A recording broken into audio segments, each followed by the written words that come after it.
"2020 has been a year like no other. Everything we know, everything we trust, and everything we've come to rely on has changed. So how could we expect the US election to be any different? Mainstream media are telling us the race is over, Biden won, time to move on.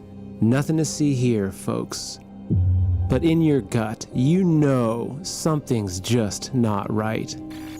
From the strange patterns on election night, to the weeks of suspense, to the reports of fraud that evaporate faster than Biden's memory, it just doesn't add up. Stay with me, and you'll see just what's going on behind the scenes in this election, and why the greatest threat we're facing right now is not an invisible enemy invading our bodies, but one that's invading our country and our minds.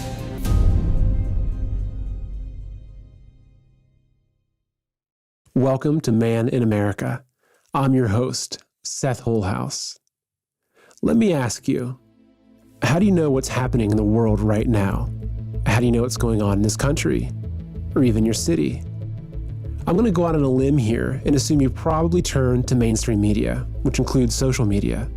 Perhaps you watch Tucker in the evenings, or read New York Times Sunday morning, or check Facebook on your lunch break.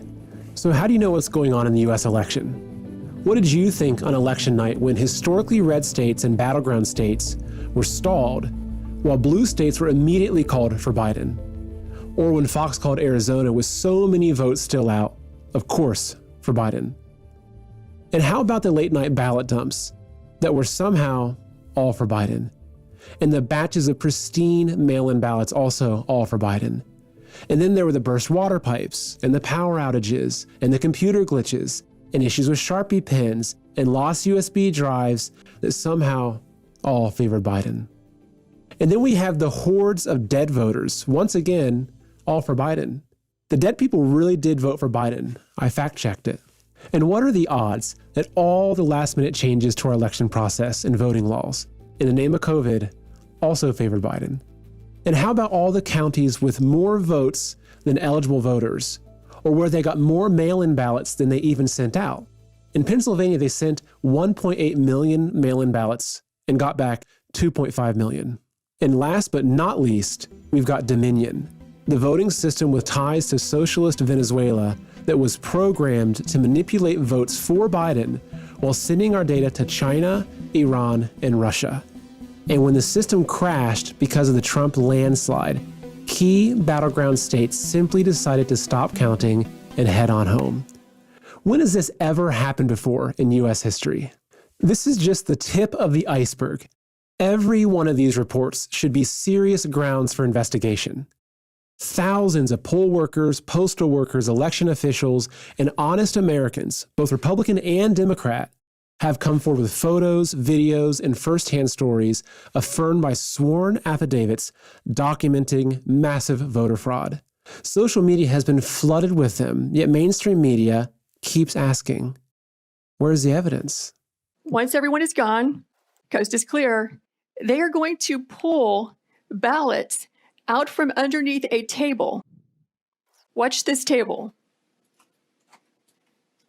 Do you see the gentleman in the red? So he just pulled one out. So what are these ballots doing there, separate from all the other ballots? And why are they only counting them whenever the place is cleared out with no witnesses? Where's the evidence? I'm here with Elliot right now at his wedding, and we were taking the trash out, and I wanted to show you guys what we found in the trash can at St. Anne's, which is a polling place. Donald Trump. Donald Trump. Donald Trump. Donald Trump. Donald Trump. Trump. And there's more ballots in this trash can. Inside that trash. But we will say we did find one Biden. Where's the evidence? Can you calculate how much of a vote that accounted for Biden and how much for Trump? Close to 600,000. I think our figures are about 570 some odd thousand that all those spikes represent over time. For Biden? Correct. And how much for Trump? I think it was a little over 3,200. Now, hold on. Didn't they just drag us through a baseless 4-year witch hunt into Russian election interference over far less evidence? And isn't it their job to be digging for evidence? Wouldn't Nixon have gotten away with Watergate if the media didn't dig for evidence? Not only aren't they digging for it right now, but they're burying it in a giant game of whack-a-mole, along with their comrades over at Twitter, Facebook, and Google. Of course, they had their fact-checkers debunk everything first. These arbiters of truth who have more conflicts of interest than flavors of ice cream in Nancy Pelosi's freezer. Even President Trump's tweets are so-called fact-checked and censored, and his press conferences are interrupted and cut off. Okay, here we are again in the unusual position of not only interrupting the President of the United States, but correcting the President of the United States. Think about what this means.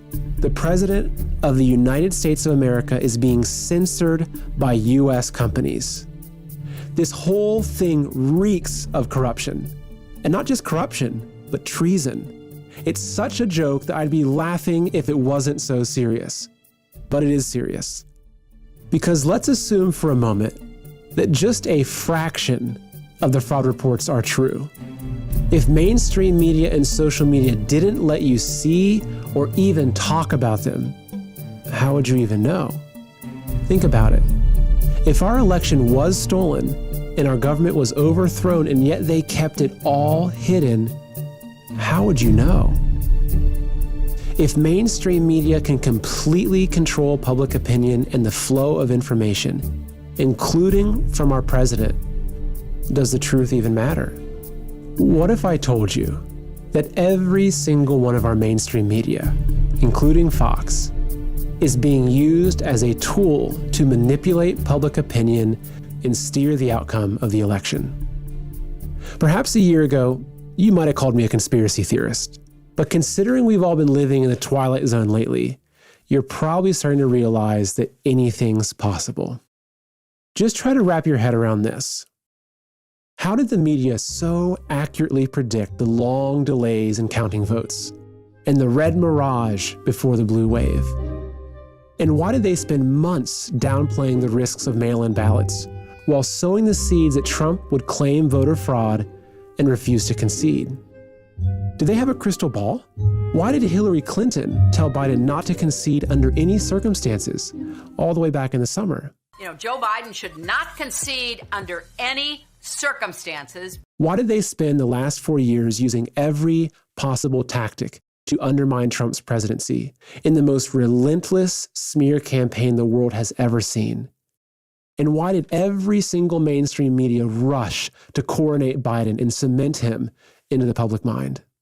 Now do you understand why he told voters, "I don't need you to get me elected"? I don't need you to get me elected. It never mattered that he hid in his basement all summer. It never mattered that only 5 people turned out to his rallies. And it never mattered that he couldn't even string a sentence together. True international effort to pressure. It never mattered that the majority of Americans chose President Trump on November 3rd. And it doesn't matter that their fraud is more obvious than the stains on Monica Lewinsky's dress. Because when you control every single channel of information, nothing else matters.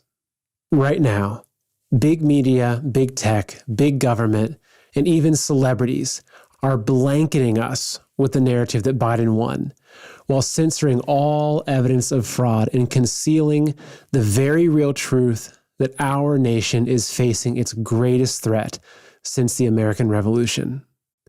Because as our founding fathers knew all too well, the moment we no longer have free speech and a free press to keep the government in check, we no longer have a democracy. I'm going to level with you now. Anyone who has escaped communist China, Russia, Cuba, or North Korea can see the writing on the wall. In 1963, the communist goals to overthrow the United States were entered into congressional record. They stated, capture one or both of the political parties, infiltrate the press, gain control of key positions in radio, TV, and motion pictures. After this election, it's pretty clear these goals have been achieved. And the more you look into it, the more you see that all roads lead to China, or more specifically, the Chinese Communist Party, the CCP. Guess who owns a massive chunk of Hollywood, including AMC theaters and legendary film studios? You got it, the CCP. Guess who pays millions of dollars to mainstream newspapers, including the Wall Street Journal and the New York Times, to publish their propaganda? The CCP. And guess who's given the Biden family billions of dollars? Yes, the CCP. Now do you see why Biden is the media's darling? On the contrary, who's been the biggest thorn in the CCP's side? Who stood up to their abusive trade policies and slapped them with billions of dollars in tariffs? Who dismantled their stranglehold on manufacturing and brought American factories and jobs back home? Who stopped the pillaging of U.S. intellectual property? Who put serious penalties in place for violating religious freedoms? And finally, who had the guts to call a spade and rightfully point a finger at the CCP for concealing a virus that has crippled our entire world? President Trump. Now do you understand why they hate him so much? They've been coming after America, coming after you and I for decades, and their plan was basically complete. That is, until President Trump got in their way. Right now, we're in a battle for our republic. The enemy is already inside the gates. Even those we thought we could trust have turned on us. They're not fighting with guns and bombs, no, but with words, ideas, and narratives. Because what they're fighting for are our minds. In 1956, communist leader Khrushchev said, "We will take America without firing a shot. We do not have to invade the U.S. We will destroy you from within." I hope you can see now that the invisible enemy is communism, and the most deadly virus is the Chinese Communist Party. It sneaks into a country through the vices of corrupt politicians, businessmen, and people with power and influence. It rips through cities and towns, bodies and minds, leaving no stone unturned, no soul untouched, and a trail of death and destruction in its wake. It sows its seeds by convincing us that lies are truth, evil is good, and hatred is love, that division is unity, and that our enemies are each other. Man versus woman, rich versus poor, black versus white, left versus right. It takes root when we feel helpless, afraid, and alone. It erases our history and slanders our forefathers, and teaches our children to hate themselves, their families, and their country. It ridicules our beliefs, undermines our values, and attacks our way of life. It even demands that we kneel down in shame. But we will not be ashamed. It can't pull the wool over our eyes anymore, because we know who we are. We fought to escape tyranny. We bled to end slavery. We revere the brave men who died to secure our freedom. We welcome people of all races and religions. We love our neighbors. We help the poor. We cherish our families. We work hard for what we have. We unite in times of hardship. We know good from evil and truth from lies. And we know that our rights don't come from the government, but from God. And we will fight to the death to protect those rights. The time ahead is critical. We, the people, need to call upon our president to defend us from enemies, foreign and domestic, and uphold his oath. For the time being, we still have free press and free speech at our fingertips. But if we don't grab hold of them now, we'll lose them forever. Independent, honest media companies like OAN, Newsmax, and the Epoch Times will guide us out of the darkness, while mainstream media will only drag us further down. It's time to stop giving them our money, our attention, and our minds. Unlike their Facebook pages, unsubscribe from their emails, unfollow them on Twitter, delete their apps, and stop visiting their websites. Support the countless patriots who've gone through hell and high water to get this information to you.